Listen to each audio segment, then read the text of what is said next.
ضربة الشمس أو لانسولاسيون أو لي كود شالور هما واحد الحالة طبية خطيرة اللي كتنتج عن خلل في المركز المنظم للحرارة في الجسم اللي هو ليبوتالاموس، اللي كتخلي الجسم ما كيتحكمش في درجة الحرارة ديالو.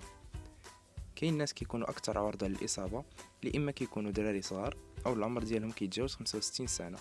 أو الناس اللي كيسافروا لمنطقة فيها جو سخون لأول مرة.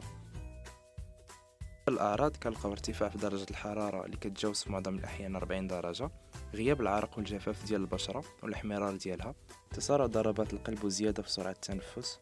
دوخة وتقية، وفي الأخير ألم في العضلات وتقدر توصل حتى لفقدان الوعي.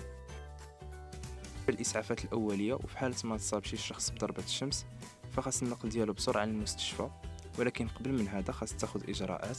تنقلو لمكان مهوي مظلل، تحيدلو الملابس ديالو، ترشب الماء البارد باش تنقص الحرارة ديالو، مع تجنب إعطاء أي مشروب ساخن أو منشط. بالنسبة للوقاية فخاص الابتعاد عن أشعة الشمس، وبالأخص في وقت الظهر، يعني من ديك 12 حتى ل 4، تجنب العمل تحت الشمس، ارتداء ملابس الألوان ديالها باردة وخاصة تكون ديال القطن. في حالة ما كان الإنسان تحت أشعة الشمس فخاص عليه يشرب كميات كبيرة من الماء، وغسل الرأس بالماء البارد، ارتداء القبعات، والحرص على البقاء بالأماكن المظللة.